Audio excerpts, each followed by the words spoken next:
Washington, vowing to slash government spending, except for defense, cut taxes and government regulations, balance the budget, and restore Americans' pride in their country.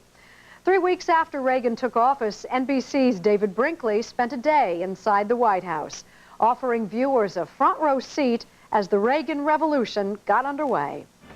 One day this week, NBC magazine spent 16 hours in the White House, watching President Reagan and his administration concocting bitter pills, budget cuts, and trying to persuade people to swallow them without gagging. It began with everybody at meetings, eating grapefruit. We'd like to continue having that support for this program that we're going to try to go forward with. I mean, I understand that time frame is extraordinarily tight. That I think I'll have to get up and do what the little 9-year-old girl wrote me in a letter, which she said, now get to the Oval Office and get to work. And then meetings with labor leaders, the cabinet, governors, and a selling job. Up there ahead is daylight.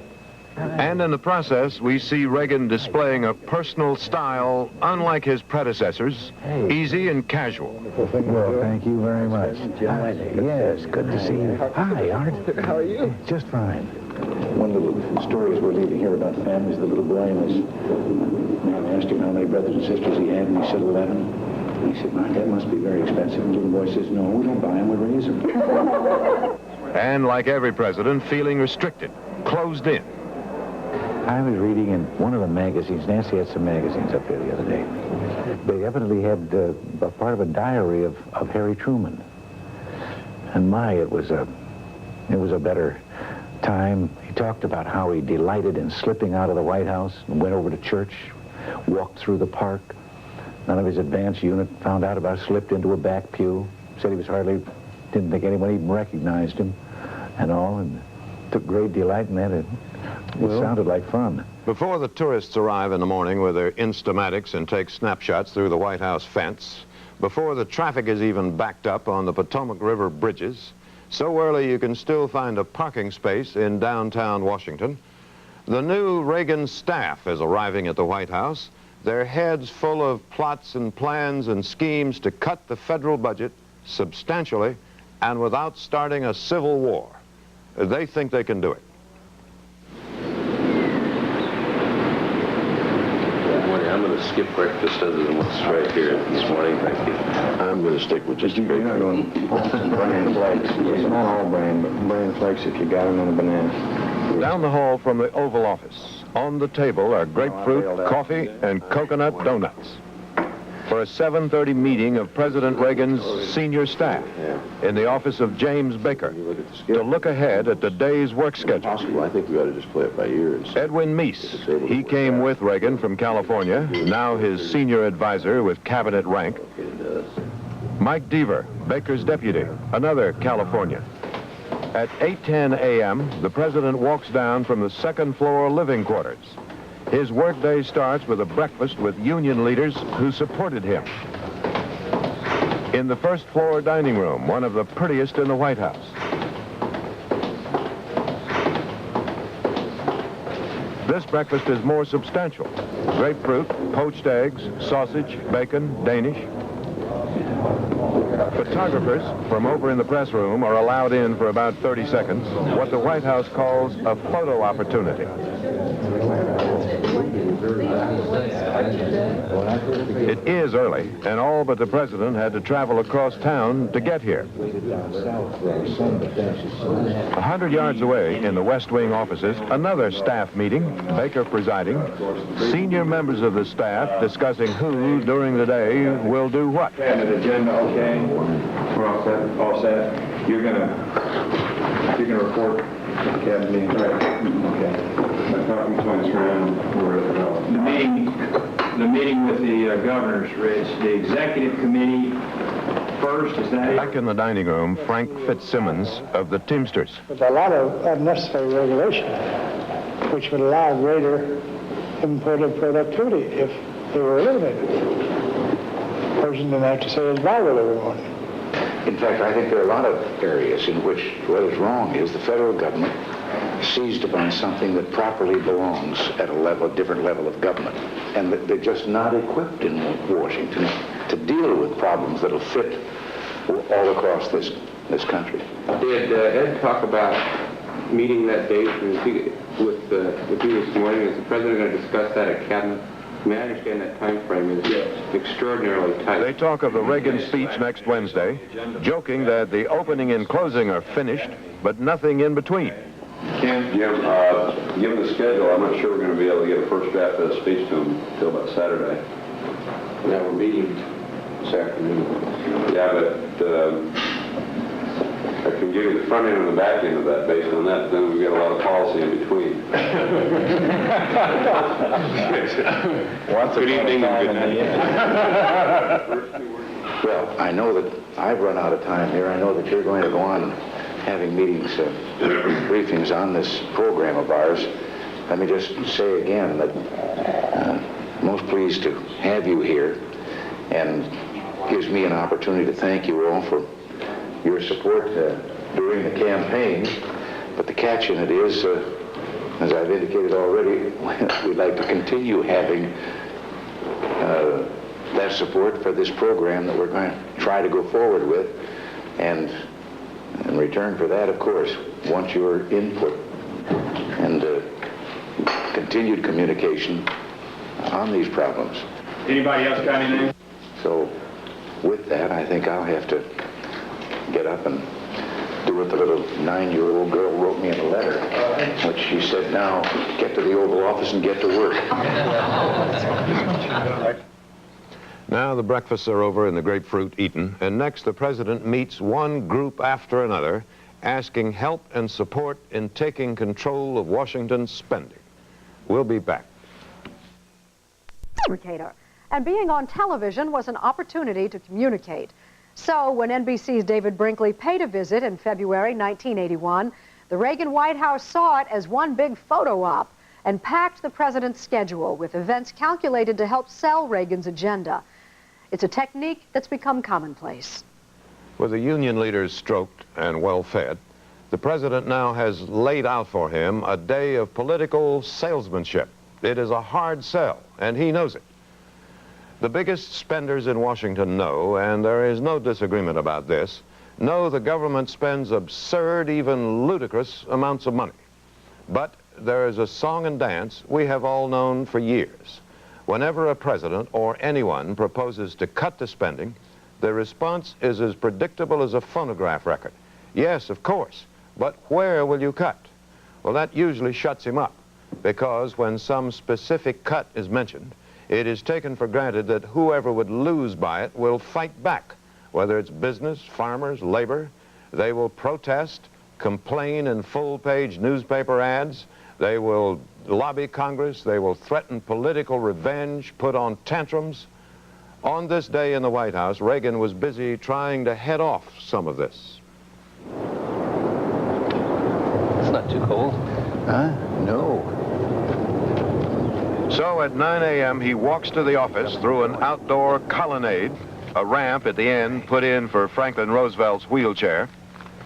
Walking with him are Meese and David Fisher, special assistant. That little walk was the only fresh air he will see all day. The Western outdoorsman, feeling closed in, insisted on opening a White House window that had been sealed for years. Good morning, good morning. Helene Van Damme is there with papers to sign.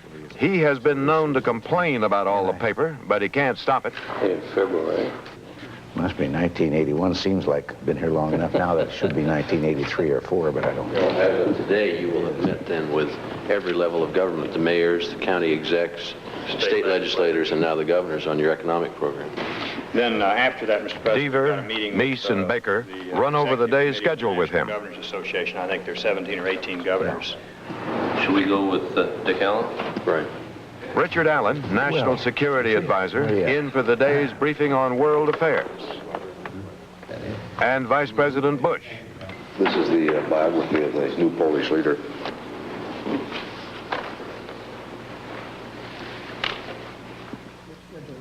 Max Friedersdorf, who deals with Congress. Reagan wants a meeting set up.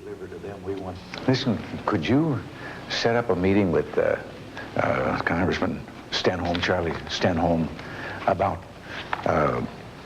and the group of Democrats that he represents on the, well, so that we can get together and talk to them about the whole economic program and all. Well, they're coming back the 17th, which is Tuesday, so we'll try to schedule them just as early in the week as possible. This is the green sheet, which updates the network news summary that you get in the morning and the overnight wires. And Jim Brady, press secretary. He will give out whatever news develops today, and there will be some. You plan to do that anyway, hadn't you? Now, is it all right if I go get a drink of water? It isn't on the schedule.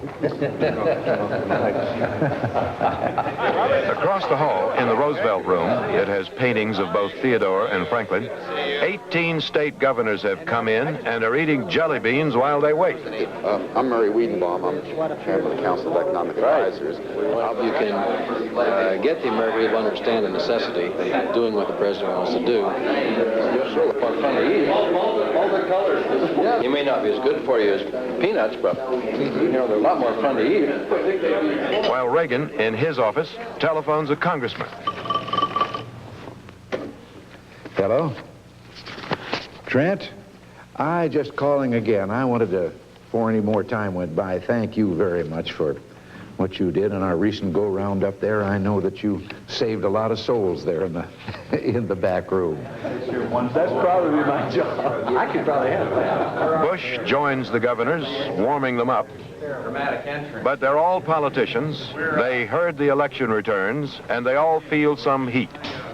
I think you'll see in the president, and I won't usurp what he's going to say, but just a determination to go forward with a program that is going to stimulate through tax cuts and save through holding down that growth of federal spending. If you missed Imus... Well, hi, how are you? He is coming in to do a selling job, and they know it.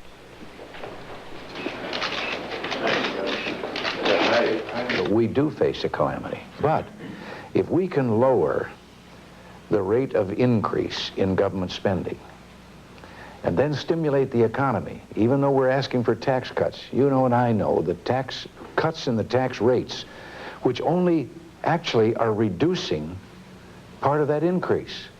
We're not reducing them below what they have been. We're reducing the rate of increase, but if with the stimulant of the economy, that tax line begins to approach now the government spending line. Up there ahead is daylight. And then I think there will be further tax reductions we can make. And I would like to take this opportunity on Governor Busby of Georgia speaks for the governors, concerned about how, in the new government, power will be divided between Washington and the states. Could start off by saying we all agree with you that the economy is in a mess and immediate steps have to be taken. I think that the roles of the federal, state, and local governments, their responsibilities, their relationships are even a bigger problem. That's one, and there's one I'd like your help on. I have believed for a long time, till I become almost a Johnny One-Note on it, that a great many of our problems are because from the federal level there has been a concerted attempt, whether they realized what they were doing or not, to change the basic form of our government, which is that we are a federation of sovereign states. And they've tried to make the states administrative districts of the federal government. And it isn't going to work. And this is why we would like, as the time goes on, we'd like to turn many programs totally back to you for administration and turn back the sources to pay for them. Mr. President, you had two very good, splendid, strong lines in your inaugural address saying what you, in essence, just said. And I want you to know that the governors as a body strongly applauded those. But I also want you to know that as we did so, a whole line of congressmen who were standing down on your level but in front of our box turned around and said, "Over our dead body." So now you're going to need our help on the Hill because there's going to be fierce resistance to the notion that the states created the federal government and not the other way around. They've got a vested interest down there on the Hill in every little tiny program. They've got a subcommittee and a subcommittee staff on either side, Republican, Democrat, majority, minority, both the House and the Senate. That actually happened. When you said those words, we applauded vigorously, and they just turned around and grinned at us, and they said, over our dead body. Now, so we got a struggle on our hands that we're going to have to do together. Well, maybe over their dead bodies isn't a bad idea. We want to help you. Now, as when he was governor, Reagan likes to use lunchtime for business. Melon and prosciutto, lamb chops, beans, tomatoes, chocolate mousse. And when that's over, the president stands up and answers the governor's questions. Level of people whose job it would be always to answer the questions for you. How are we doing on returning power to state and local governments? I couldn't agree more. After that, the governors, on their way out, stop in the White House press room and tell what they think about their meetings. We're unanimous in our feeling that he's on the right track, that if we're going to get the economy straightened out, the type program that he is setting forth is what has to be done, and we're very supportive of it. The story just keeps moving and changing. The very latest on InternGate. Are those who did not support Reagan. Lane Kirkland, president of the AFL-CIO. Douglas Fraser, president, United Automobile Workers. Your economists very carefully. And they, too, talked to the press outside when they left, but they didn't say much. Do you really support the idea of President Reagan stripping the government of 30, 40 years of social programs, New Deal, Great Society? If that's what happens, we'll be fighting. They didn't say much, and for several reasons. One is that they have constituents, members, and they don't want to sound as if they have come to Washington and bought Reagan's package without even feeling the goods. Another is they all remember the old adage, politics is the science of who gets what, and still another is that they don't yet know exactly who gets what. Calvin Coolidge in the White House often complained that whenever the kitchen served a ham, they only sliced for him the outside of it. And he said he liked best the part down near the bone, and the bone was never brought out to the table. And he kept asking, what happened to the ham bone? William Howard Taft so liked to eat that he entered the White House weighing 300 pounds and left weighing 350. Johnson liked tapioca pudding. Nixon cottage cheese with ketchup on it. Carter liked grits. Reagan likes jelly beans. Cap? That is certainly correct, Mr. President. We are looking to so that the add-ons that we'll have to seek can be less than they would be otherwise. And we do need more money for defense. There's no question about it. We do have to rearm America, but we can do it in a way that I think is consistent with these goals that you set forth in your campaign. And so what we're trying to do is identify some things that can be saved without injuring the rearming effort, and that's the goal to which we're dedicated. Well, that's great. Anything further to add? Any comments or anything here? Well, again, as I say, I thank you. And, Mr. President, I would add one comment. I represent one of the departments that has a very small budget, but it's a budget made up with lots of little projects, just a few $1 million here and there that have been created over years to benefit a chairman or a member of the House or the Senate. And there's always been too much political pressure to cut those because of the political impacts. well, all right. Time and again as we mark Ronald Reagan's 87th birthday by spending a day inside the Reagan White House on February 13th, 1981, 1 week after the former president's 70th birthday. President Reagan's rallying cry was his promise to get government off people's backs, an appealing idea. Problem is, people want their piece of the government pie, as NBC's David Brinkley pointed out. You can talk all you want about cutting spending and balancing the budget and so on, but there is one kind of cut you cannot make. Cannot. You cannot take a nickel away from old folks blind in wheelchairs, school children who can't concentrate because they're hungry. You cannot tax people when they're young and working and then let them starve when they're old. Doing that would destroy any administration, and should. Reagan and his people know that. Now, in the White House, it is coming up on time for the cabinet meeting where that will be discussed. Seating for the cabinet meeting, organized. On the table will be coffee and, of course, jelly beans. Reagan has more cabinet meetings than any president in years. He believes in cabinet government. Others generally have not.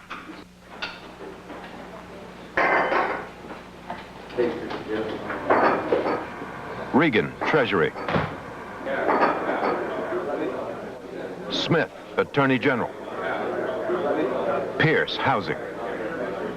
Casey, CIA. Weinberger, Defense.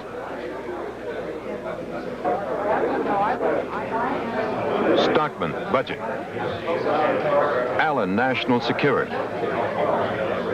Haig, State.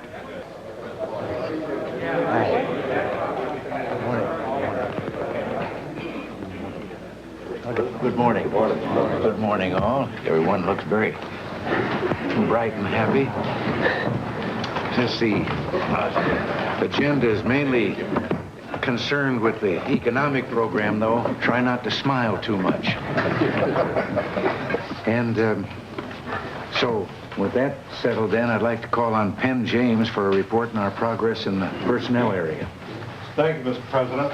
The White House is disturbed at complaints it is slow in filling the big jobs. James puts on a little show for the cabinet and says they're doing better now than most new presidents. Figures that might be of interest to the cabinet because we have received some criticism of the pace in which the administration is making in the cabinet appointments, sub-cabinet appointments. There have been 42 appointments sent from your office, sir. And in comparison, and I hate comparisons to previous administrations, but since we're constantly being compared, I looked up Carter track record as of date, same date, which is in this case February 7th, where we have sent 42 to the Senate for confirmation. President Carter had sent 18. So that's not too bad. Penn, thank you very much. Mr. President, if I might, Penn, do you have as far as the pace of appointments is concerned, do you have the numbers from other prior administrations in addition to the Carter administration? Because I think the cabinet would be interested in those numbers too. President Eisenhower had 34 at this point in time. President Kennedy had 37. Richard Nixon had 47. Jimmy Carter had 18. And you, sir, have 42. Well, I think we're holding our own. All right, well, we're getting down to the agenda now, an economic program. I know that Secretary Reagan and Dave Stockman have been working night and day to bring together the elements on this program. Then I'm going to, before we get into the details of the program, ask Dave Stockman for an overview of what's been going on here. I have to say that I am not one to shrink from a tough task. But I must also say, and I think every cabinet member here will agree with me, that the goals that you gave us are extraordinarily difficult to reconcile, but I'm pleased to report today that we're almost there. The four objectives that you gave us as we attempted to formulate this economic plan were: one, Stockman at the moment is Washington's big number. So fast with big figures, he scares old Washington hands. He has been through the budget looking for cuts and found a lot of them. Second, to provide the additional resources that we're going to need to rebuild our national defenses and ensure our international security. Third, to achieve a balanced budget at the earliest possible date, but no later than the 1983-84 period. And fourth, to protect all essential government programs and all benefits for the truly needy. To date, we have found and identified and gotten consensus in the Budget Working Group and with the cabinet members for 72% of the savings that we would have to achieve in order to meet that $53 billion reduction target. We believe that we have identified, agreed to, or have nearly in hand $49.8 billion, or almost $50 billion worth of savings in the fiscal year '82 budget. And that means as we move down the wire here towards the presentation of your plan, we only have about $3.4 billion more to find in terms of achieving the fiscal position and the deficit reduction that we've targeted for '82. What that means, to recap or summarize, is that we're 93% of the way to the goal that you've established for us. Now, Mr. President, I would like to say that we have been able to achieve that by making some very tough choices, and that if we can stick with the cuts that we've agreed to thus far, we can avoid cutting some other programs that I would like to itemize very quickly, and that what he I says here believe we turns should out to be protect, today's big fully news from the fund White House, in order that to live 7 with your programs assumption that we not absolutely, undermine positively will not be and with cut. your campaign pledge. First of all, we are proposing no reductions in the cost of living adjustment for the 32 million Americans who receive retirement benefits or disability benefits under Social Security. Secondly, we have proposed to fully fund the breakfast and lunch program for low-income and lower middle-income children in our schools today who get free lunches and breakfasts. A third program that we have recommended no reductions in is Medicare. Another important program that we've fully protected, that we've recommended no reductions in, is Head Start. A fifth program that we've avoided. I'd like to interrupt Dave to say that I think that program is going to save us money in the long haul. Bell Education. Starting that early, we're going to make taxpayers out of potential tax eaters. So I applaud that decision. I think it's a wise one. A sixth program that we have not recommended cuts on is the Supplemental Security Income Program. That costs the federal government $8 billion a year, but it provides a decent level of income and a decent standard of living for 4.1 million blind, poor elderly, and disabled. Finally, a seventh program, to give you a further indication that we've recommended no change in, is the Summer Youth Employment Program. There is great pressure being put on me, on the White House staff, and on members of the Cabinet to retreat from some of these reductions. But I want to tell you, if we retreat 1 cent on any of those proposals, then there is no way that I can meet your goals except to recommend some reductions in these programs that we have protected thus far. Dave, thank you very much, and I might say a thank you to all of you. I think this is just wonderful. Anything further to add? Any comments? Or? I would encourage that you give me orders and that everybody stand fast. Watt Interior. Because if this starts to waver and we start folding on 1 or 2 budget cuts, the whole cutting system will cascade on us and we won't be able to stand tough with the political pressures. Several things I'd like to cut if my back's pushed to the wall, and it should be kept to the wall so that I don't waver on you or that anybody else wavers and causes me to want to cut and run. Well, that afternoon, Jim Brady tells the press room about this, about what will not be cut, and that's the lead story in the morning papers and on that night's network news program. The administration made more decisions on what to take out and what to leave in the first Reagan budget. More from Judy Woodruff. White House officials concede they're growing worried that the president's economic package is being perceived as too rough on the poor.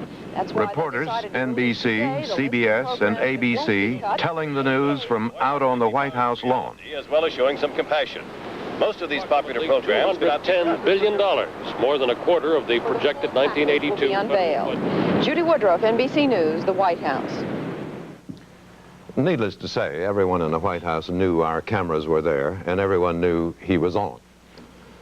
The Reagan people felt that to go ahead with their attack on the budget and on the waste, of which there is plenty, they first had to deal with this question. They first had to avoid the charge that they were balancing the budget at the expense of the poor, at the expense of those who can least afford it. Well, they can't do that. So they had to kill that one off early and get on with taking it away somewhere else. Coming up next, the Reagan personal style, his first television interview as president. Every president any of us can remember had some kind of style, manner, personality. From Harry Truman, plain and unpretentious, honest and tough, to Jimmy Carter, not all that friendly. The angrier he was, the wider his smile, to Reagan. Hey, whoops. For heaven's sakes. Hi there. There's a style and manner about Reagan, unlike any modern president. Folksy good-naturedness thank you in the way he greets people, tells little jokes, easy and casual. One of the stories we're leaving here about families, the little boy and his mom asked him how many brothers and sisters he had, and he said 11. And he said, "My, that must be very expensive." And the little boy says, "No, we don't buy them, we raise them." All right. Maybe it's the Western outdoorsy background. He is, after all, the only president in generations who liked to ride horses, build ranch fences, cut brush, ride in the mountains, camp out, sleep in a tent, cook over a campfire. Into a victory for you. So I thought you might, that's just personal stories beginning with the New Hampshire primary, some of the things we did for your campaign. Thank you very much. I'll enjoy this more than a lot of the things they put on my desk for me. Maybe it is because he came to politics late in life, did not grow up with the cagey, cautious manner seen in so many lifelong professional politicians. This is your home, properly identified with the family Reagan, the Reagan family, and the logo is "Families Are Forever." You're wired for sound today. Yes. I see. Yes, you are. Whatever the reason, politics and philosophy totally aside, people he meets find he is not threatening, not overwhelming, not an egomaniac, but a man who, if you're tuned in that way, would be pleasant to be with outdoors, and who could gather up brush, build a little fire, scour out the skillet, and cook a fairly decent hamburger. And you're still playing very well and furious, sir. Remember the sign my husband had up for you? So for the day, the work, the selling, the persuading are over. The business of asking people to accept what they don't want to accept. That is, to accept less and to smile, or try to. The workday is over, but for one more stop. That last stop was a chat with David Brinkley himself. We'll have... President, you've had about 3 weeks here in the White House now. How do you like it so far? Well, it's exciting, sometimes frustrating. But it's been so busy that I'm almost caught unawares when you ask a question like that. But I have to say I like actually now being able to deal with the things that for so long a time all we've done is talk about. We have been with you all day, and you have been in one meeting and then another meeting and then another meeting. Do you like to work that way? Is that effective for you? No, but then I know that there are some days like that. And not every day is like this one where it just went from literally one to the other. When I said it was a little frustrating, on days like that, I see the things pile up on my desk and the folders come in, information, and I haven't even time to open them. You were complaining about a pile of paper this high. Yes, and I get a little frustrated with that, but I know it has to happen. Tomorrow, on the other hand, will be an entirely different type of schedule where I'll be able to be at that desk for a few hours at a stretch. Well, given absolute choice, how do you like to work? Do you like to talk to your group, to your staff, and just make joint decisions, or you make the decision, but you discuss them jointly? Oh, I like the input, yes, of other people, and our cabinet meetings are that way also, as probably found there today. But that is the only difference between, I've heard them referred to as a board of directors or something. That's the only difference. I have to make the decision. Have you thought about the fact that the last president who tried really seriously to change the course of the American economy in a substantial way was Franklin Roosevelt in 1933? No one has tried since then? Well, without saying anything about those who followed, it is true. And isn't it somewhat comparative today that he came in at a kind of watershed time when the people said, we cannot continue in this path, we have to try something, and he was willing to try. And I think that while it is not as extreme a situation as it was then, maybe the fact that many people alive today went through that same traumatic experience of the Great Depression, that they're willing to try because they don't want to see it get to that point. You are making a speech next week, giving in some detail what you hope to achieve, right? Have you thought about the reaction you're going to get? Well, yes. You prepared for it? I think so, because at least here, I had a previous experience that relates. When I became governor of California, we were faced with much the same situation. So I know the pressures that can be brought with regard to cuts in the budget and things that have to be trimmed. Yes, I think I'm prepared, but I think there is one difference now. I think the people today, and I think the members of Congress, are aware that something has to be done, that we cannot continue on the path of ever bigger deficits and just endlessly running in debt, that maybe the budget is out of control. Now today, here at the White House, you have talked to a group of state governors on this subject, a group of labor leaders. What kind of reactions did you get?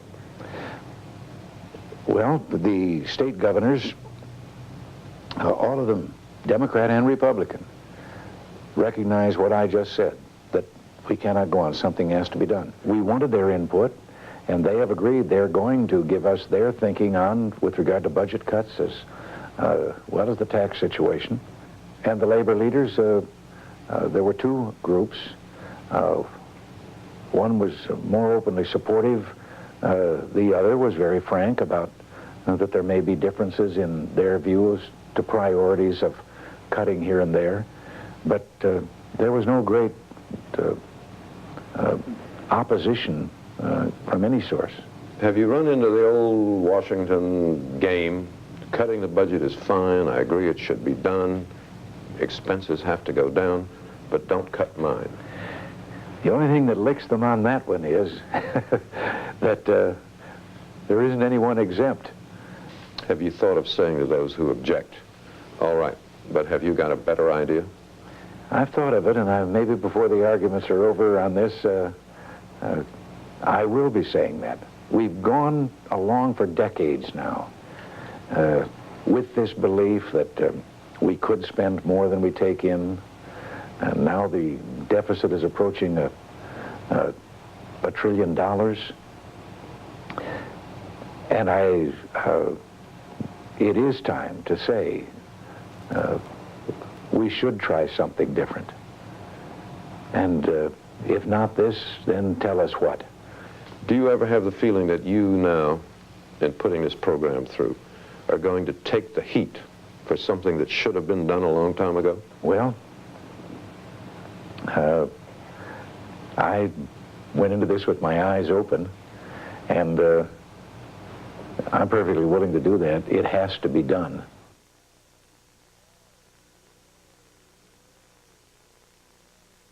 The defense. To Roger Bushell.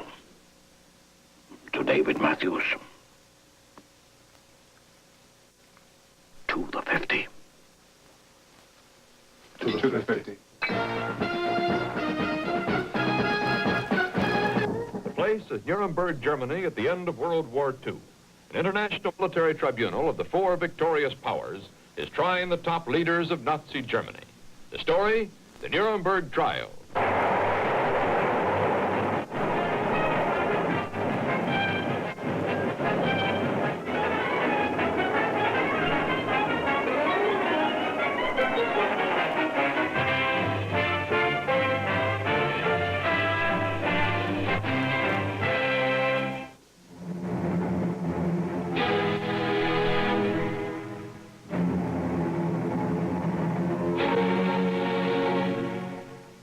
On Nuremberg's Palace of Justice converged the trial's massive cast of characters, judges, lawyers, interpreters, translators, and, in the adjoining prison block, well guarded, the principals themselves.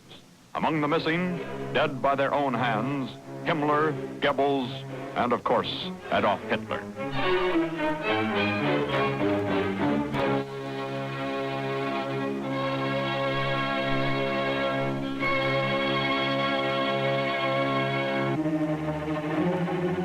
On November 20th, 1945, the drama begins. Along the streets of this same city, which Martin Luther called the eyes and ears of Germany, 1 million hoarsely cheering citizens used to hail the defendants each September at the giant Nazi party rallies. Today, the former gladiators, many of whom haven't met since the final days of the war, break into smiles at the sight of a friendly face.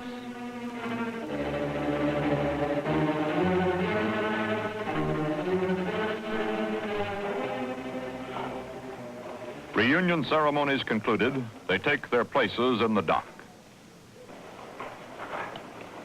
These are the defendants, the makers of Nazi policy: Goering, Hess, Rosenberg, the salesmen of Nazi policy: von Ribbentrop, von Schirach, von Neurath, von Papen, Streicher, Fritschie. The muscle of Nazi policy: Jodl, Keitel, Dönitz, Raeder, Kaltenbrunner.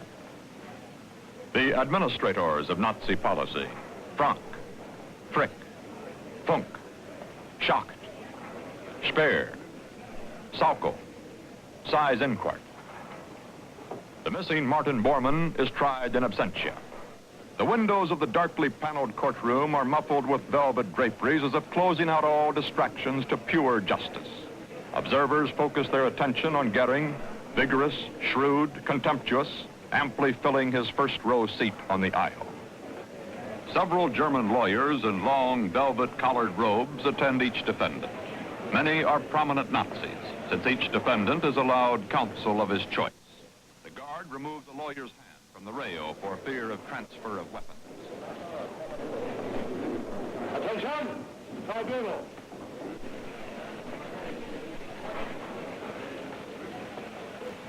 The French judges, Falco and Defave, enter first, followed by the Americans, Parker and Biddle, and the Britishers, Lawrence and Burkett. The Russian judges, Nikitchenko and Volchkov, prefer their uniforms to the judicial robes. Each of the four nations provides one member of the court and one alternate.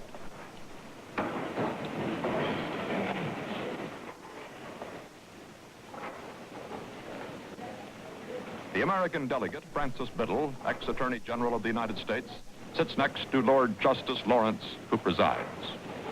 There is laid upon everybody who takes any part in this trial a solemn responsibility to discharge their duties without fear or favor, in accordance with the sacred principles of law and justice. It only remains for me to direct that the indictment shall now be read. The indictment takes 4 hours to read.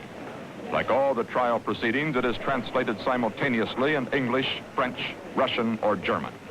The defendants are charged with specific acts which range from mass murder to the deliberate flouting of treaties forbidding the waging of aggressive wars. They are further charged with violating long-standing conventions between nations governing the treatment of prisoners of war and civilian populations in occupied territories. The defendants to plead guilty or not guilty to the charges against them. They will proceed in turn to a point in the dock opposite to the microphone. Hermann Wilhelm Goering.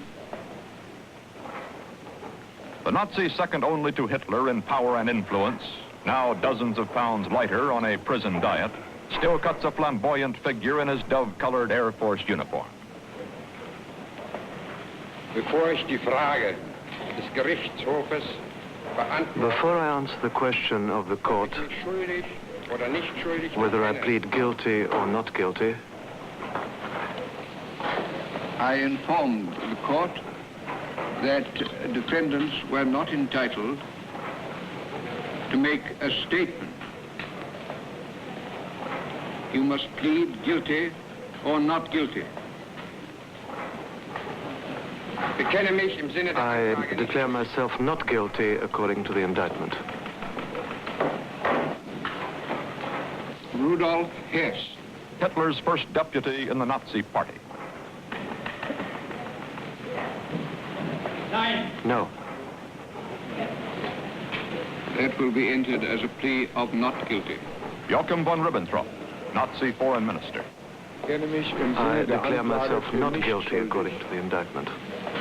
The others plead the same. Wilhelm Keitel. Not guilty.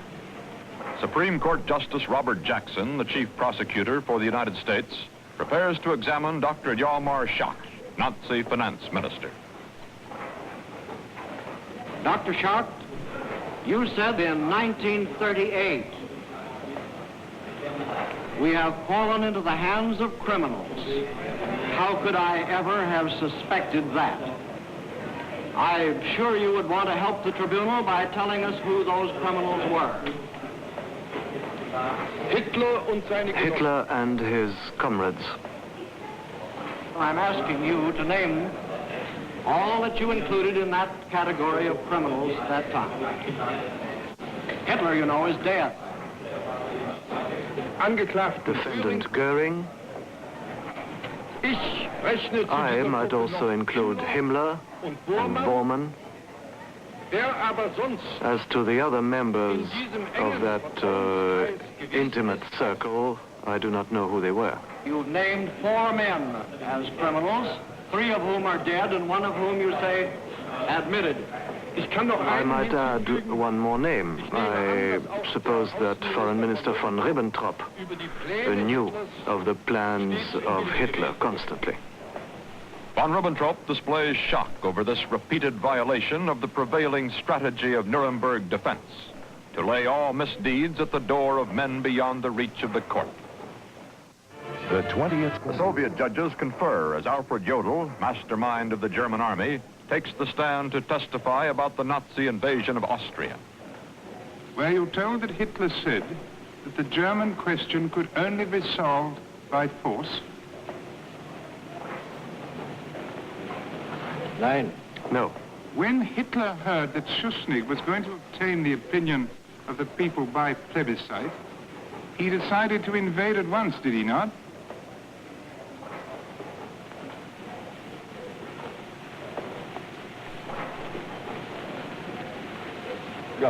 Yes.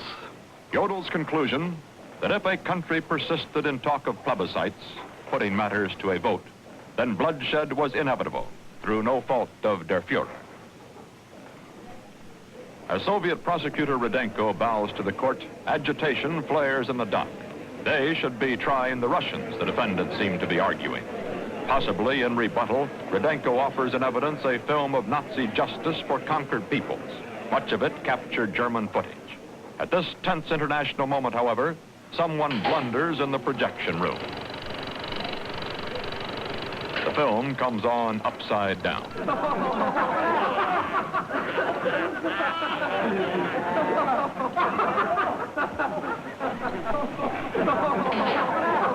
The laughter subsides as reel after reel of film compiled by each of the 4 powers unfolds. Here, the record of confiscation. After the farm animals are shipped off, the human beings are dispatched to labor for the Fuhrer.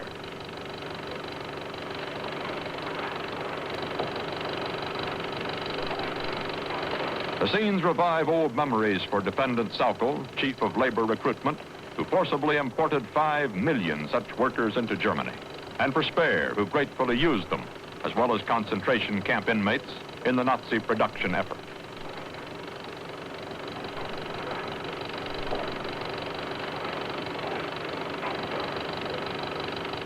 Rosenberg, philosopher of racial hatred and minister for Eastern occupied territories, watches other films showing the destruction of the Warsaw Ghetto, along with Frick, Minister of Interior, and Hans Frank, Nazi governor of Poland, who later testifies, 1,000 years will pass and this guilt of Germany will not be erased.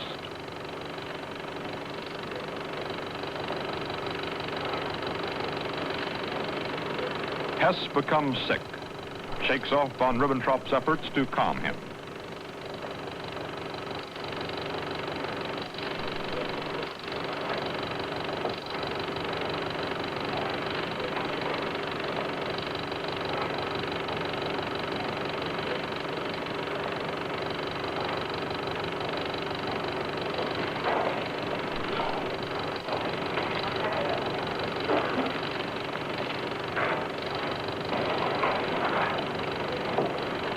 His colleagues continue to watch with interest as their old friend Reichsfuhrer SS Heinrich Himmler is shown reviewing the inmates of a concentration camp with special attention to the weak, the sick, the very old.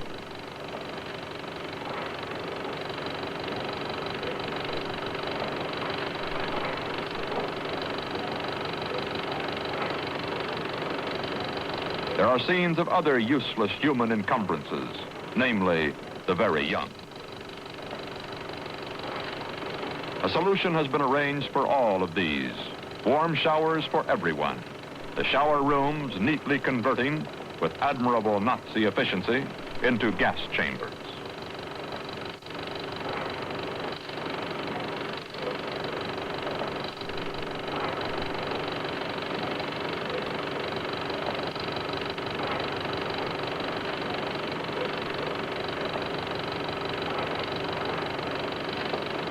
What had some value, of course, was not destroyed.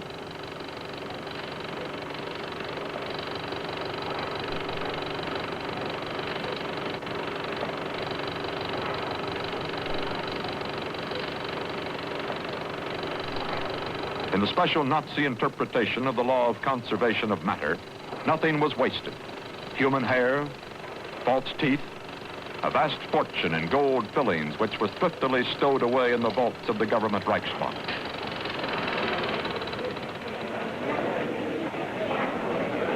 For Dr. Walter Funk, head of the Reichsbank, American prosecutor Thomas Dodd has a few questions. What does he know about this? Gold dentures were in the vaults of your Reichsbank, but you didn't know anything about that strange deposit. You knew nothing about that either. That is absolutely out of the question. That is absurd. It is. But the document here shows it. And it also... That's absurd. That's absurd. That's absurd. Well, I'm glad you're enjoying this, but let's get on with it a little more. I consider that as absolutely absurd. All right, that's enough. Are you sure you were in the Reichsbank in these days? Yes. I have no other questions. A busy man naturally can't remember everything, as Ernst Kaltenbrunner, chief of the Gestapo, also demonstrates on the stand. Did you understand the question, defendant? I asked you about an order to kill all inmates at Mauthausen concentration camp shortly before the end of the war. Who was responsible for that order? Were you? Nein. No. The American prosecutor confronts him with a copy of the order signed in his own hand. The witness falls silent, but his lawyer, true to his calling, finds room for objection. Your Honor, I should like to say a few words about these three documents. It might be that later the public prosecution... Oh, but Dr. Kaufman, what is the point of delaying the trial? I have just said that you might make application, and you know perfectly well that application has to be made in writing. I've said twice to the witness that you, Dr. Kaufman, his counsel, can apply for the calling of any witnesses you like in robustness. What's the good of delaying the trial by getting up and making an application verbally now?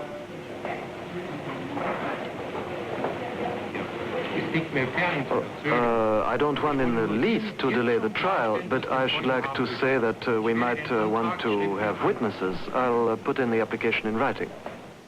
In the long, document-ridden trial, the testimony of Hermann Goering is the highlight as he spars with the British prosecutor, Sir David Maxwell Fyfe. Do you still say that neither Hitler or you knew of the policy to exterminate the Jews?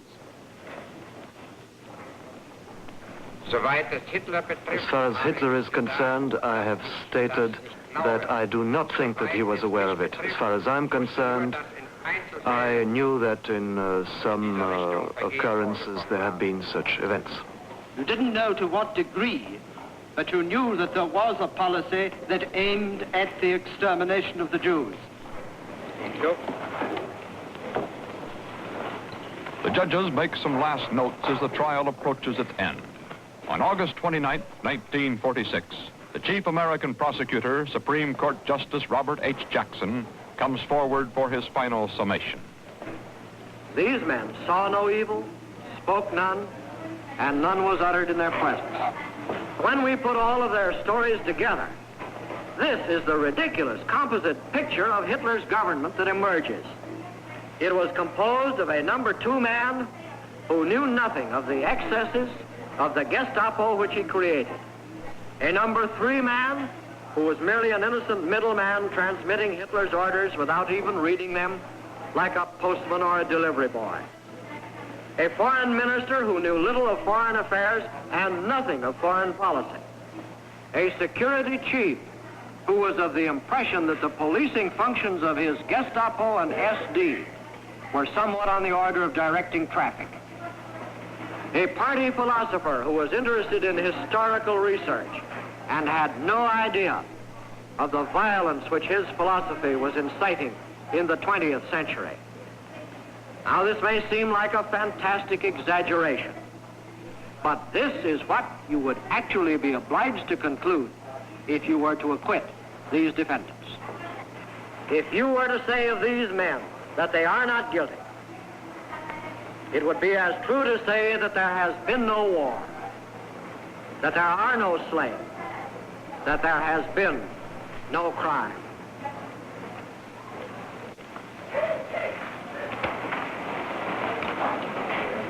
The judges file out of the courtroom to consider their verdict.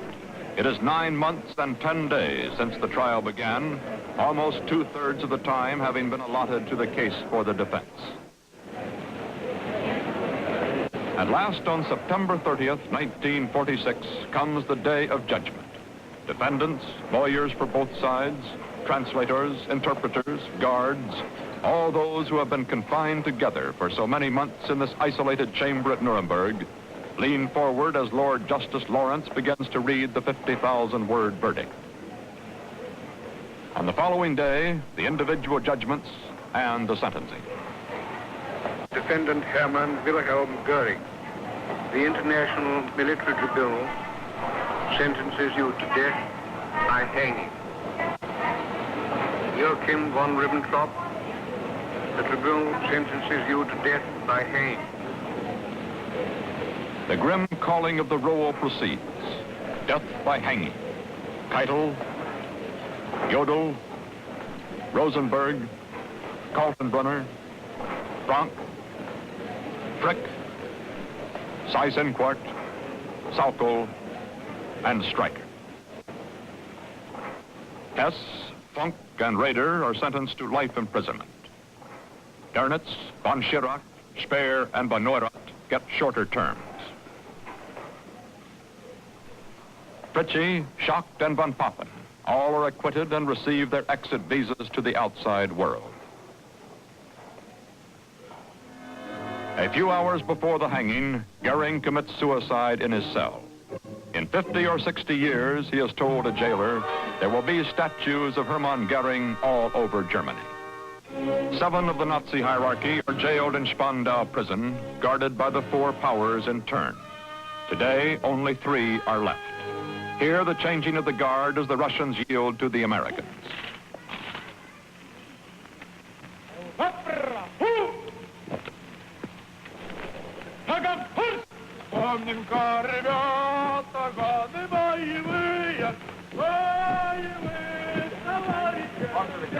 Thus, with the nation most widely nominated as our enemy in any war to come, America continues peaceably to guard the common enemy of a war long past.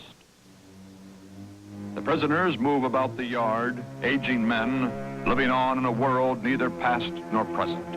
One of these, Albert Speer, once called his sentence just and fair. Many agree, point to the trial's unchallenged record of Nazi mass murder and inhumanity. Some have criticized the sentencing of military men, admirals, and generals. The late Senator Robert Taft condemned the trial on legal grounds. In his words, a miscarriage of justice the American people will long regret. The trial at Nuremberg awaits a final judgment, the verdict of history in the 20th century.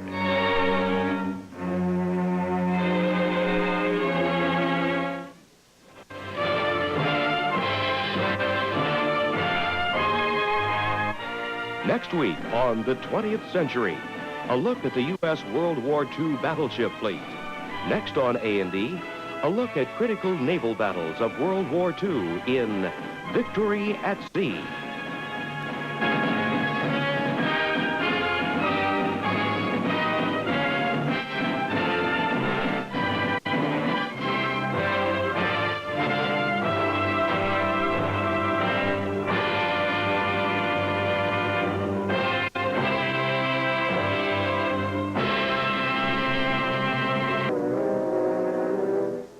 These men are called Marines.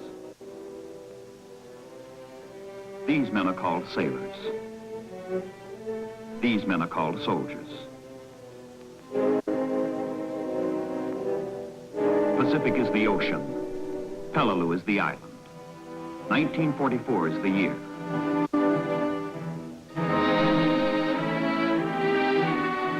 Today, nearly 150,000 U.S. troops are on the ground in Iraq, battling an insurgency that has killed over 1,400 of them and wounded 10,000 more. They are hit by RPG fire and small arms fire twice. They're professionals out here. Tonight on Frontline, the inside story of one band of American soldiers, Clyde, make a hole for us up there. the Men of Dog Company, stationed for the last year in South Baghdad. When they set up in the road to fire at us, somebody needs to let us know. It is a story of hope If your people will cooperate with me, there'll be nothing but building. We'll get rid of the terrorists. You can live in peace. You know my intentions are honorable. and frustration. Now listen to me. Rockets have been fired from your property. Bombs have been planted. The blood of 2 of my soldiers, as well as numerous Iraqis, are on your hands. A story of fear You don't know who has bombs in their cars. Suicide bombers, they'll come right up next to your car and blow themselves up just to blow you along with them. and confusion. All right, 02. What we got it? What do we got? Okay, go ahead. 002, small arms fire. Hey, let's turn it around. Hey, we got civilian casualties. Tell the JCC to get a civilian ambulance out here. A story of sudden violence Now, this is Indian territory out there. This is enemy territory. We just hit an IED at the traffic circle. Are you okay? Are we okay? Are you okay? and crushing grief. Went through over 100 rounds, got hit, came back up, continued to fight, mortally wounded. There's nothing more we can ask from anybody on our team than that level of dedication.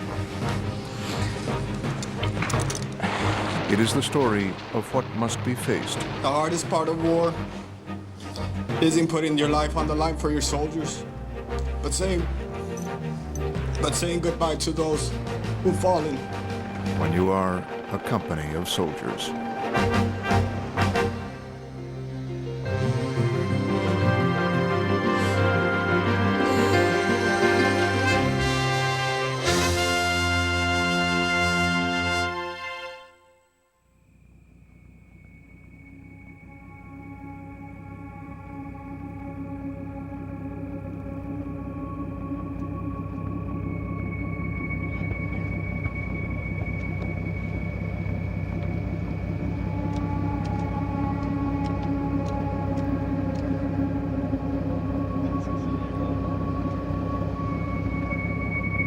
It is an hour before dawn on the southern outskirts of Baghdad. The U.S. Army is massing for an operation.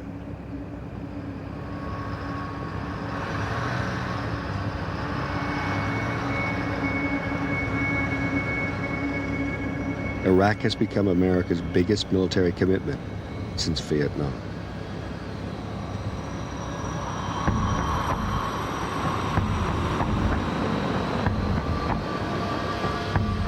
Despite the sheer might of the U.S. forces, virtually every one of the 150,000 American soldiers stationed in Iraq faces the risk of death or serious injury every day.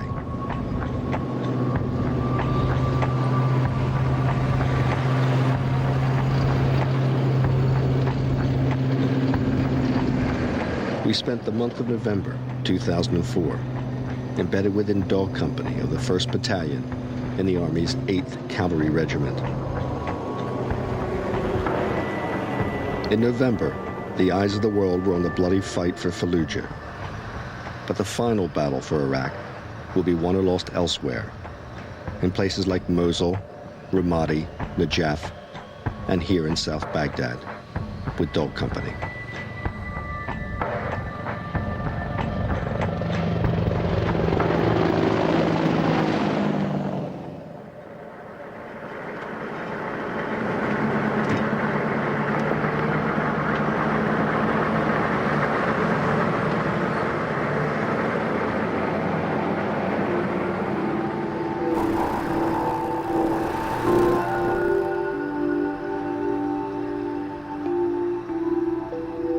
We're a team on the trucks, and we're a team off the trucks. You build a bond here when you go through life-threatening things every day, when you spend all your time with the same group of people, you sleep with them, you eat with them, you clean with them, you cry with them. I mean, there's a bond between the men and women I work with out here that I've never felt with anyone else in my life. The 100 or so men and women of Dog Company form the headquarters support unit for the 8th Cavalry. Back in the States, these soldiers would normally staff the offices and man the telephones. Out here, their primary job is to protect the senior officers from attack. It is a dangerous job that takes them out of their base at Camp Falcon virtually every day.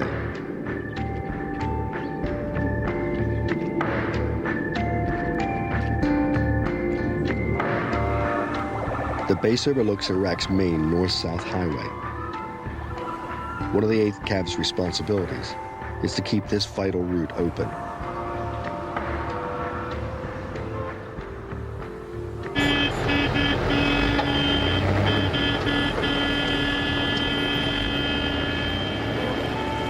I just like driving. I like being in control of the road. People have to get out your way. You should own the road too.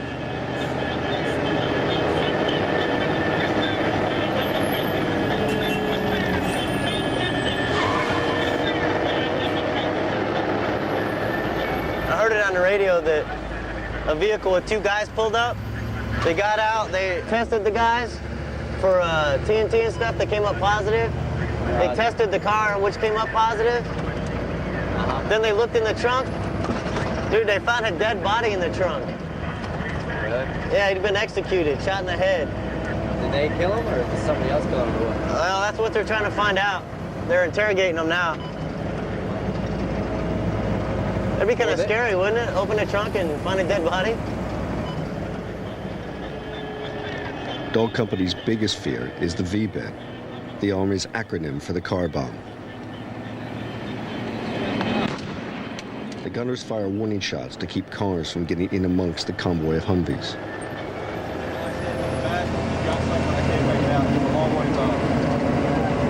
All right, if it gets any closer, let me know. Fire a warning shot, let me know.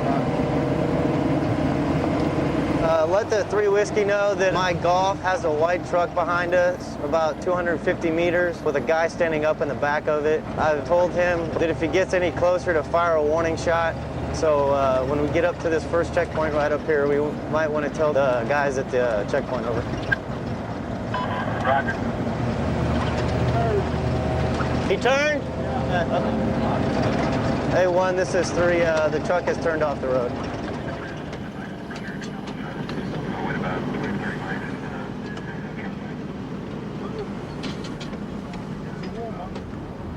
Today, Dog Company has been ordered to set up a roadblock while the rest of the battalion hunts for insurgents hiding in the area.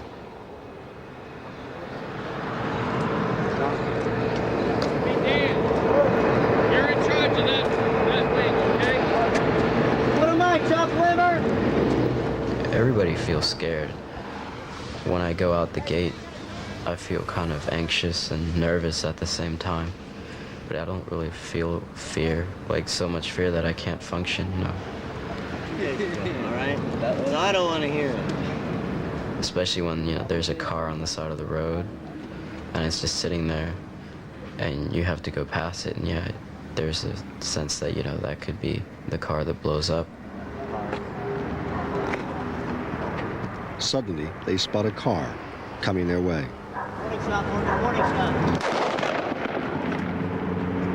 Engage.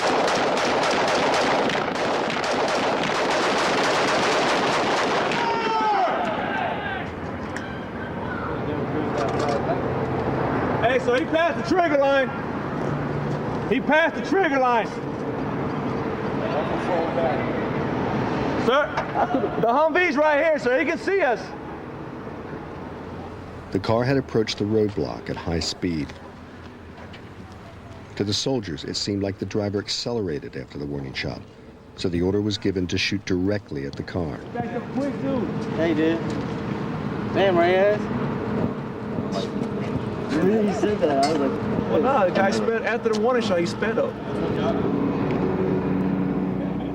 We would end up spending a great deal of time with this small combat unit.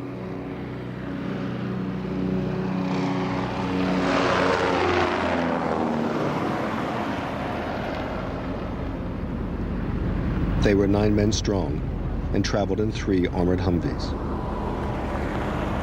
They'd been thrown together from many different parts of Dog Company and so called themselves the Misfits. Did you get a hold of your girl? No, not last night. Dad was home. She did not like your son? Her dad was home so you can talk to your girl. Was she like 12? So it is. Remember that little white pickup got in our way? Hit? And oh, the one that Babbitt spun around? Because Babbitt was driving, that's it. Sergeant Garcia is one of the Misfits' 3 sergeants. He's a career soldier who has just re-enlisted for his 3rd tour of duty. So he hit him to move him out of the way, but we were still going too fast, and so was he. So he turned sideways, and we're still pushing him for about, he did like a 20 meters. Kept pushing him, and then from went off, and we kept going, and he went and hit the rail on the side. Did you? I didn't hit the rail. It was so funny hit. All we saw was the dude sitting there going. Yeah. Yeah, just sitting there. Sergeant Carpenter is from Georgia and the father of 2 young boys. He has been in the Army for 12 years. Yeah. Most of them do. I mean, still hit them. They see Army vehicles and they'll move. We don't have any. Anyway. No, I was talking to my wife. She was saying that they're still doing a lot of protesting in Houston. Protesting for what? Yeah, us being out here. What? My whole outlook on it is people that are protesting are the ones who are scared to come out here and die for their country. So I don't even care what they say. Doesn't matter to me. Well, it matters to me, but... You learn to live with it, I guess. They've got enough gumption to put all that together and protest this. Well, why don't you get a little bit more gumption and enlist, come out here and help us. But we sure do need some help. But, que será, será. To each his own, to each his own. The Misfits and the other 2,000 soldiers who live at Camp Falcon can never fully relax. The base is under constant threat of attack. Sniper and mortar rounds are frequently fired from the poor neighborhood just across the highway.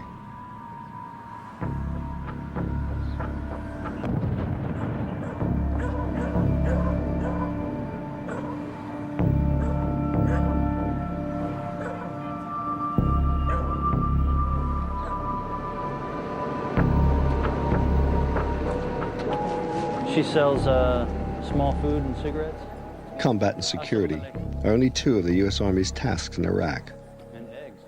They are also trying to rebuild the country's economy and its infrastructure. Okay, let's go. Okay, Sam. We're gonna go. Yeah, we're gonna go over to the market. Okay. Captain John Morris is a civil affairs officer. He is responsible for economic development and liaising with Iraqi civilians. One of his projects is the construction of a new indoor market in this poor part of Baghdad. In a week or so, all these vendors will be moved inside. Assalamu alaikum. The captain is here to check on the building's progress. What happened? And see the wall down there? It's not Yes, finished sir. either. There's no stands down there. Captain, just the guard to tell you, everything in this market is finished. Everything's just about special join for electric, from Minister Electric to the market. Maybe after 1 week, he put it that. Okay. Is that going to happen, or do I need to make that happen? من اللي تريد يسوي الجيش الامريكي لو المقاول؟ يا السلطه هي السلطه خلي يسووها لان هي للسلطه الوزاره الكهرباء. ايوه. Okay. Okay. I just need to know what else. Is there anything else we need to do for this to open? I want to go to my commander. Yes, sir. I want to say to him, yes, sir. I'm ready to open. Yes. On this day. I need to know when that is. Is there anything else we have to do to finish the market so we can open? No. Now, tell the lion thank you for his time. Yes, sir. And we'll see him in a few days. يشكر لك على المعلومات الوجيزه اللي اعطاك اياها وراح يشوفك بعد. شكرا كيف. Okay. For the 8 months Dog Company has been in Iraq, their sector has been relatively quiet. I didn't think they were going to send me to. I've been in 12 years, and I get my first combat stripes. You've been in 4 months. And you already got yours. Sergeants Carpenter and Garcia keep a protective eye on Private Reyes, the youngest member of the Misfits. He is 19 and was sent to Iraq straight from basic training. I was kind of worried when I got here just because I was a new guy. I took the jokes that they made. Now it's a pretty cool team to be with. It's a pretty good bunch. I like them. Oh, bam! Check. Is it over? Oh, damn! Or lose your queen. I didn't even see that. No, it's not. Our checkmate's over. Oh, what's check then? That means he's gonna get this, so I need to move it out of the way. Yeah. But unfortunately, once I move this, he can get this one, because the horse moves 2 and 1 over. So that sounds. Yeah, because this one you want to keep, and I messed up. I wasn't thinking, and unluckily he caught it. There was no luck in that. Oh no, wait. I set you up. No, you didn't. But the relative calm at Camp Falcon was about to end. In early November, shortly after the assault on Fallujah began, 2 huge explosions are heard in South Baghdad. You're going. Let's go. Go around. The Quick Reaction Force, known as the QRF, is dispatched immediately. We're going to head up to the police station. We got to keep our eyes out for a secondary BVID, okay? We're also going to go up there and check to make sure that the IPs and the Hellraiser element, which is the MPs, are up there and they're safe. First reports say that 2 Christian churches have been car bombed. Major Liker is in charge of combat operations. His first stop is the local Iraqi police station to assess the situation. You have a map? A map? Map? Yes. Yes. The church? Explosion? Yeah. Where? Church. Right there? لان احنا منطقتنا بها شارع المعلمين عندنا ب3 كنائس. We have 3 churches in this area. Right. Which one got hit? Al Yaqubi Church. Al Yaqub Church. As shown on the map where the church is. Wait. And there is another threat. The Iraqi chief of police has just received a warning that they too will be attacked later tonight. معلومات أكيدة 100%. On this station? Yes. That's why we're leaving the MPs are going to be staying here. مراكز الشرطة أخي كل من يحمي مركزه، يعني ما أبو المركز البياع يعطيني وأخلي. The IPs and other police stations, everyone he has to protect his police station. They are in their police station. They cannot come here and leave his police station. The MPs are here. I have a QRF that's here around the area. he will be okay. If he starts to get to attack, I have the combat power that I can bring over to help him out. يقول احنا راح نظل هنا وراح نحميكم وراح نجيبكم تعزيزات. More than 1,000 Iraqi police and National Guard have been killed in the past 6 months. Well, that's why we're here. Okay? You bet. Just be alert. They've already received some small arms fire. We're trying to go to the St. George's Church. See, there's a church right there on the map and a church right there. They must be off on their grid. That's probably the church. This is the mosque right here, right? No, that's the mosque right there. That's the mosque right there. Okay, their grid is slightly off. Okay, get back on the net and ask Tango to verify the grid and see if they're south of the market. I believe it's this one right here. And what is the best way to get there? Is it to come straight down by this mosque and curve around, or how? Okay? We're gonna have to hunt around a little bit because I don't know the exact way to come in from the north. Where's it at? Let's go. Okay. Okay, I want you to really be alert. Are you the priest? Yes. Okay. One vehicle, one bomb? One vehicle, yes. Just one bomb? Yes, this one. Okay. This building. Where? Did he drive in here? Yeah, 15 guys. 15. شنو 15 15 persons. 15 dead Iraqis? They said to the guard must to leave this area now directly. Is anybody hurt? Yeah, female here. Female. Okay, get the medic over here. One female. One female. Make sure. Yeah, over here. They send to hospital. Okay. How many people are dead? One dead. Okay, let's go look at the church, okay? Let's go look at the church. Only you? Okay, I have to go with the gun. I will stand at the edge of the church, Father. I will look in from the outside, Father. Okay. Okay.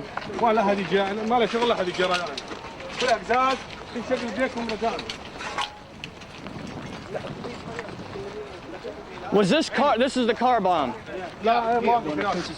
Yeah. Holy smokes. The engine about this car.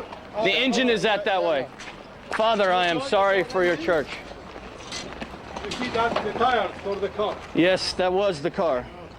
Iraq has one of the oldest Christian communities in the world. This is the 7th church that has been car bombed in recent weeks. Here, they don't like Christian. And then they pretty well trashed everything in here. Nobody save us. We like to be peace. The Jesus said the peace, and they not like the peace. Big, beautiful stained glass windows. Who attacked the church? Cowards. Muslims. Outside terrorists.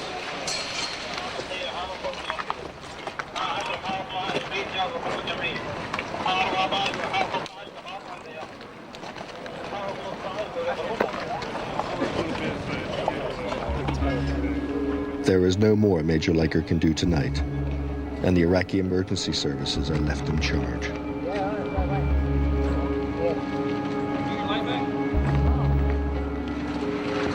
Roger, good copy. We'll give you a call when we're on our way back out.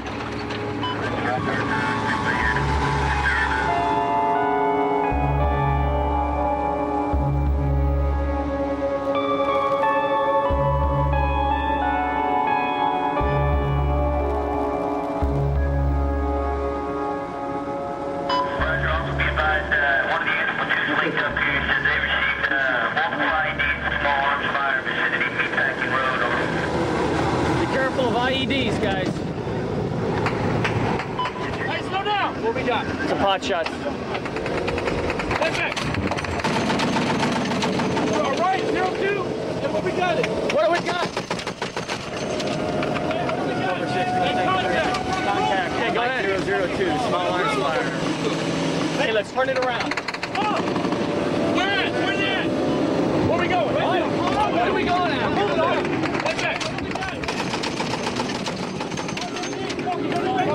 6 Mustang 3.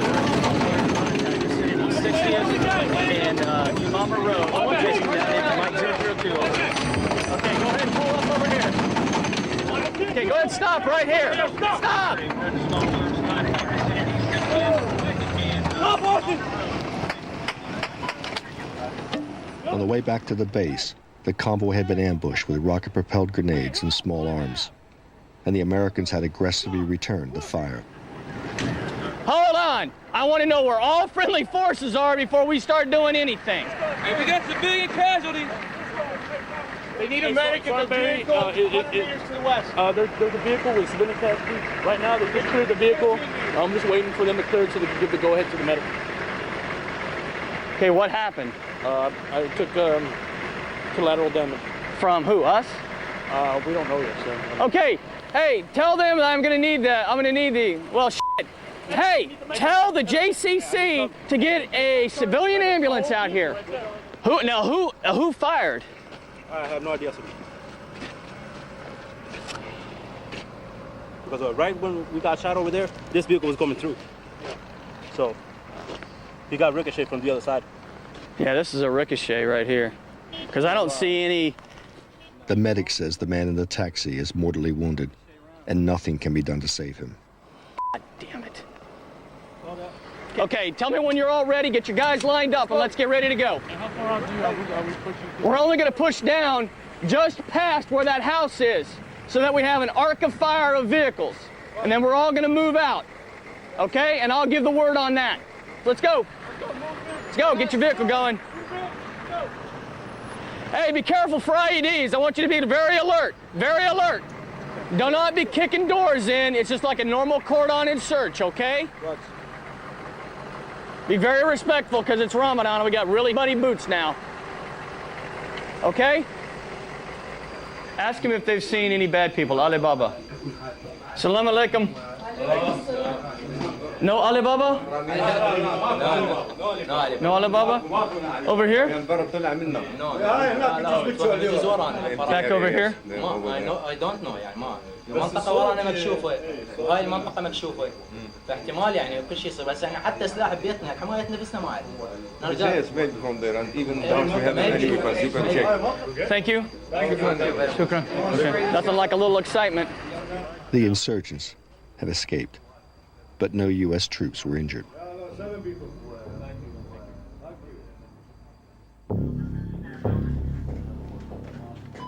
The next day, things get a great deal worse. Call brigade, tell them don't let that shadow on that boss. While we were at the base, news began coming in to the Tactical Operations Center that a patrol had been ambushed. They were ambushed right here. These guys probably set up these IEDs, came in here. It was the Misfits. All the reports we got, people shooting on 60th Street today.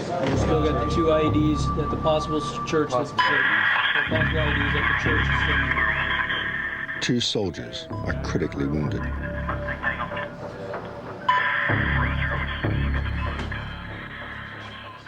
Very early that morning, we'd been out on an operation with that same patrol. It was led by Major Leiker and included Sergeants Carpenter and Garcia and his gunner, Specialist Travis Babbitt.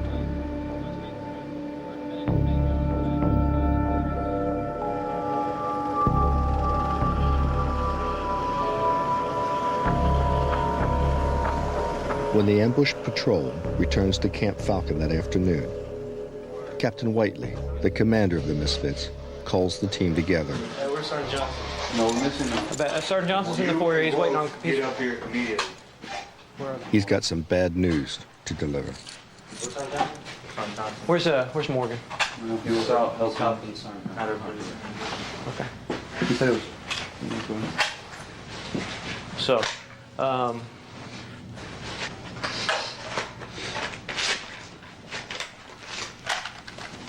everyone knows Babbitt, unfortunately, has passed away. He died of wounds after he got to the cache. He received a single gunshot wound that went in behind his left shoulder and then came out somewhere in his right lower rib area. I don't really know. What I do know is that Babbitt was a superb soldier and he was a great friend to all of us. And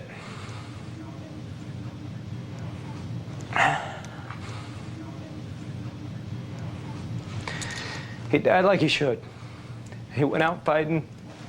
We knew they were down there waiting on us, and we went down there to do our job. Babbitt went through over 100 rounds, got hit, came back up, continued to fight, mortally wounded. There's nothing more we can ask from anybody on our team than that level of dedication.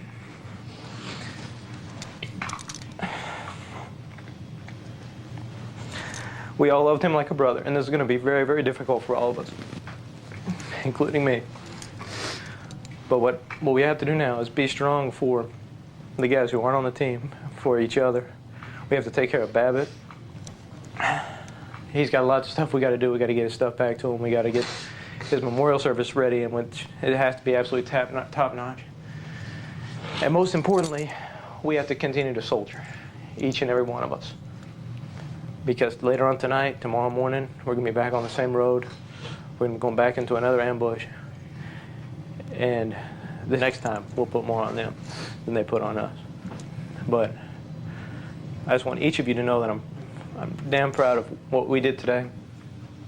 Everyone did their job and you performed excellently. Trucks 2 and 3 stayed in contact so the rest of the battalion could maneuver around you. A superb job by Sergeant Cruz and Sergeant Carpenter and every last one of you. I couldn't be prouder. I love each of you like my brother, and unfortunately we just lost one. So I want you guys to spend some time talking to each other. It's absolutely okay to cry about it, yell about it, be angry about it, whatever you want to do. The chaplain's here. If you want to talk to him, I'm always available. Sergeant Cruz is available. But while you're doing that, I want you to first get back to the task of soldiering and get the trucks ready just in case they need us again tonight. And then I want each of you to stay right here where I can put a hand on you if I need you later on. Okay? Yes, sir. All right. I love each and every one of you, and I'm proud of what we do here. And if it's our time to go, we can only hope that we go out like Babbitt. All right? Fighting with our boots on, being a soldier. So, thanks for your time. The chaplain's here. I'll be in the talk if you guys need me. And we just need to get on to the, I gotta get on business. Sir? Yeah, Bacon. You? Oh, I've definitely seen better days.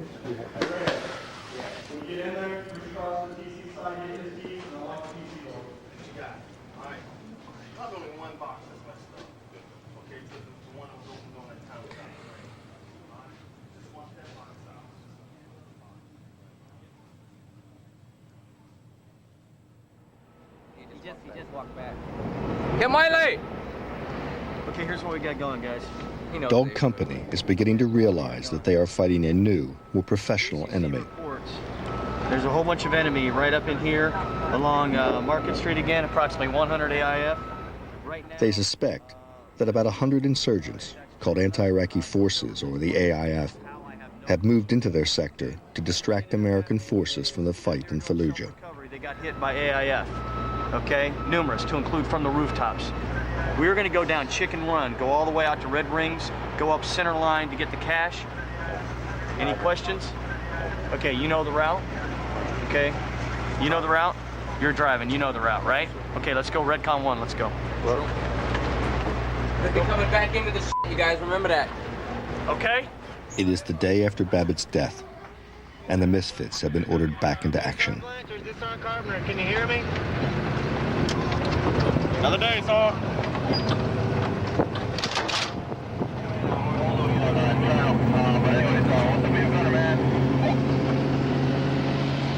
Anger was the first thing. I think that's probably just about what everybody felt, at least the way everybody acted. We all wanted to go back out and find the guy that got him and do some very not nice things to that person. We tried to get back into the action right away. As we were coming back, we kept calling, asking permission to rejoin the battle, and they wouldn't let us. They sent us back to the battalion headquarters. Nothing we ever do can bring Babbitt back. But maybe that way we could kind of strike back a little bit at our,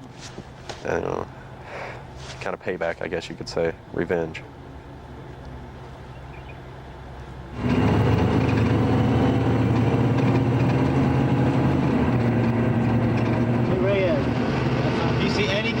Parked along the road with nobody in it, I want you to go as far away from it as you can. Because I saw that taxi and it was just sitting there. Yeah. All right. I got you.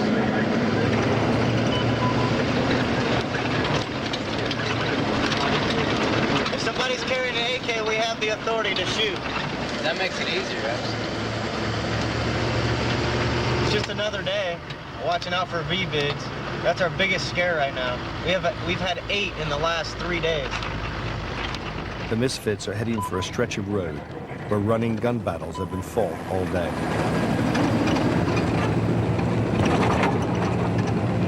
Is that smoke or explosion? Yes.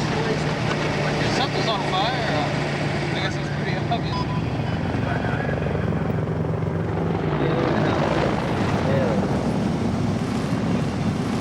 Main gun did that shit.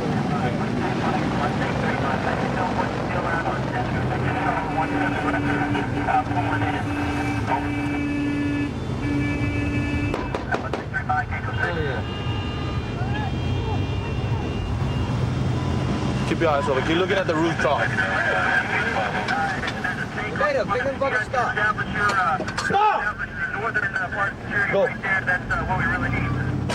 You don't know who has bombs in their cars, who has AKs, who has what in their cars.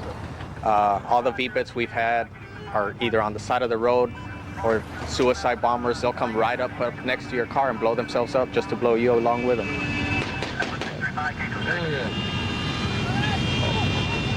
They move or we move them. First thing, honk your horn. Second thing, warning shot. Dismounting, let's go, let's go. He's still not moving. Direct fire on the hood or the trunk, tires, try and disable the car to get it out of the way. You'll see bombs going off, you'll see weapon exchange, rounds going back and forth, and they still want to go right through the middle of it. You know, and we're trying to save their lives, but they're not helping us by getting in our way. Every day, every time we roll out, there's something to worry about. V-bits, IEDs, gunfire, RPGs, you name it, it's out there. There's just so much stuff they throw at us that it's ridiculous.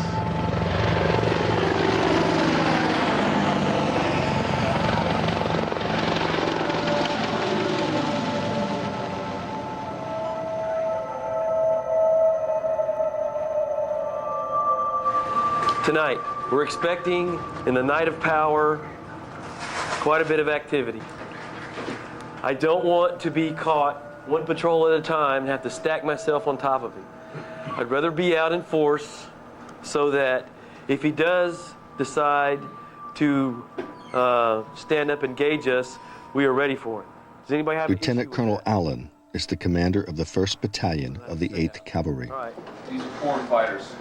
We've got a couple indicators right now, some key mosques in Zone 25. 3 specific mosques are being implicated right now in this activity in the north. That the Shuhada Mosque has been supporting this, the Rahman Mosque, and the Yasin Mosque. So a lot of this is not new to you guys, specifically because these are the Sunni mosques that we've had trouble with for a while. Okay, guys. Tonight, Lieutenant Colonel Allen plans to use the entire battalion to flush out the newly arrived insurgents. The mission will be especially dangerous because this is the Muslim night of power, a time, Islamic radicals believe, when their attacks are given greater significance by God. Right in the middle of it. If we meet the enemy, we're going to overwhelm him with combat power and destroy him or move him away. Well, the intangible of that is so many people pumped up trying to get to the fight that we start shooting each other. The curfew's at 10:30, so we should be out before that. Remember the ROE? Show, shout, shove, and shoot. Hostile act, hostile intent. Before you use lethal force, and force has got to be graduated in kind. So if a guy's standing there yelling at you, obviously you can just yell back. Tonight, your judgment will be key to this requirement. I need some engagement on the population. And you got to talk to the people. Because if you were them right now, you would see, kind of like in America, a hurricane comes through, your normalcy's not there, and it's comforting to have somebody come by and tell you what's going on.